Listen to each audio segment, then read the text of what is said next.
So today we're gonna interview the former the former Pastor. pastor, Art Smith. Hi, my name's Teresa. Teresa, good to meet Hello. you. So on the paper it says that um you came into the Woodlawn community and was a part of a Woodlawn Ministerial Alliance. Could you just tell me what that is, please? Well, let me just go back to sort of when I came into the community. I was called as pastor of this church, First Presbyterian Chicago, in the spring of 1976. And my family and I moved into the area, and I began serving as pastor at that time. I found out, or I was aware, that there was a group called the Woodlawn Ministerial Alliance that had been very active in the neighborhood during the 60s. In fact, they were one of the groups that helped bring TWO, the Woodlawn organization, into being.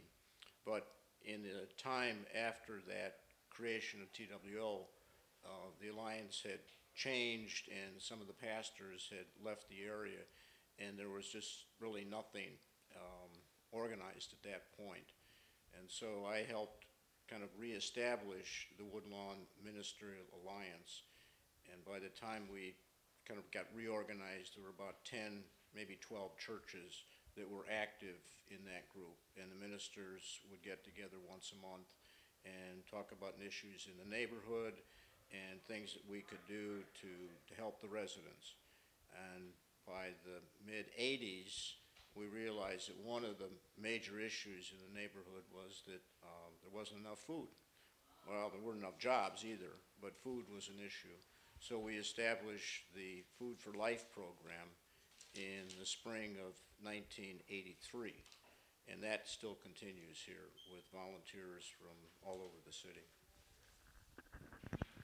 So, well, did it ever like did it ever good anything ever bad happen during that time? Like Well, while it was what do you going mean on? by bad? Like anything Murders, things like yeah. that? Yes. The first month or so, maybe the first 2 months I was here, I was in the office and paperwork, whatever was going on, and one of the young men who was a member of the congregation came running in the building, and he said, "Reverend, you got to come." And I went, "Ooh, what's going on?" And he brought me out, and we went over to Woodlawn and where Campbell apartment is over here, the one block over. And at that time, there was a real tall building, about 12 stories high. It was called the Wedgwood. And the reason it was called the Wedgwood, it was the shape of a big wedge, a big triangle. And it was what they call a single residency occupancy building, an SRO. And it was about 12 stories high, and it turned out that what this young man in our church had alerted me to was a young girl about 8 years old had either been pushed or jumped, and she was on the concrete, very dead. And so we went over there and talked to the family, and then all of a sudden the police and the fire and everybody came. So that was kind of my first real bad experience of watching a young girl die on the streets. So did they ever find out who did it or what No, happened? it was one of those things that just it happened, and I never saw any final report or any information about whether she was pushed or she fell. I never got any further information. A lot of things like that happen in this neighborhood, and they still do, I think. Though I'm not involved as much as I was when I was here full time. But some bad things happen, and they just kind of get smoothed over, and people walk away. So why did you choose this community? Well, that's a good question. Whether I chose it or it chose me, I'm not sure. I had done extensive urban church work in Camden, New Jersey, for about 3 years when I was in seminary. And then I was overseas in Scotland, in the area outside Glasgow, which is a very urban industrial area. And so I'd always been interested in how the church related to its community, particularly an urban, intensely urban area.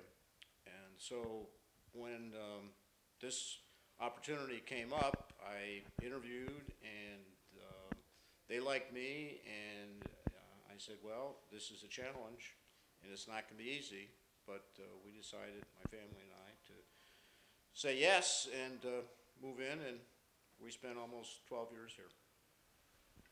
So, were there any dislikes that you had before you came? Well, when you came over here, were there any likes or dislikes that you had? Well, I was born in the city of Chicago, so Chicago was always kind of been my home. And though I went away to college and seminary and so forth, so I had always liked the city of Chicago, and I was familiar with what this church had done over the years, when it became an integrated church, and then when it began to work with the Blackstone Rangers. So I was aware of the programs of the church, though I wasn't, I was at a distance, kind of outside looking in. And what I saw from the distance, I was pleased with. I thought those were good things that the church was doing. And when I had the opportunity to be the pastor, it made sense for me to say yes and pick up the challenge. So, with the things going on today, how do you feel about the violence that's going on around with the children being killed and the police doing? Uh, I'll give you a long answer, I guess. After I left here in the mid-'80s, 87 or so, when I retired as pastor of this church, I decided to take on another challenge. And for 2 years, I ran the program. We had a little office downtown on the Loop, the Illinois Council Against Handgun Violence, which was, it still is, an organization in the city which addresses the issue of handguns. And we worked very closely with the police and with community groups, and also a lot of political work in Springfield during the legislative session to try to get more laws on the books to prevent easy access to handguns. And in the process, I got to know and spent a lot of time in public debate with people like representatives from the National Rifle Association. And that's a whole different world. Those people are zealots in terms of protecting their rights as they see it for guns. And now what's happened in the city of Chicago with the Supreme Court decision recently banning the law that Chicago had on the books for against handgun, easy access to handguns, a ban on handguns. We've gone backwards as a city. And in the 80s, when I was working in that issue, we thought it was uphill then, but it's worse now. I mean, there's so many guns on the street. It's just, there's more guns than water.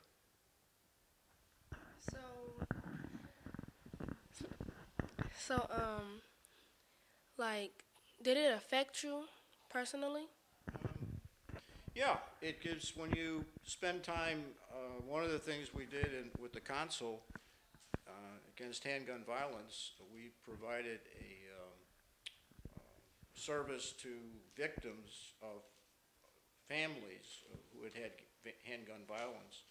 And once a month, we had a program over at Michael Reese Hospital where families, brothers, sisters, mothers, grandmothers, whatever, could come together and talk and just share with one another their experience. So I used to go to those meetings every month, and the stories were overwhelming.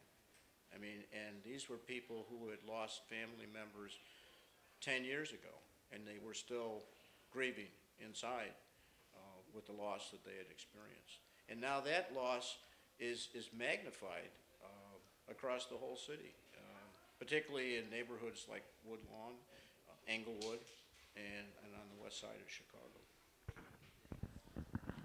So I have like three more questions. Wait, we gotta go for an hour. Hour? An hour? Okay. So when you, where did you live when you came to like? We lived over in, where we still live now, in Hyde Park. We found that our kids would be able to go to some pretty good, very good, put it that way, public schools. All three of my children went to Murray Academy, Language Academy, and then went to Kenwood and graduated from there. So we've been in the general area. At that time, we chose to live in Hyde Park because it would have been very difficult for us to move into Woodlawn at that time. And there wasn't a whole lot of housing that was available at that point either.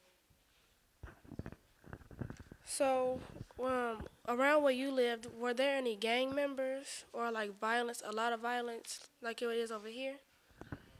Uh, yes and no. It was considered, quote, safe, whatever safe may be. But there were incidents in our building. We in a three flat, and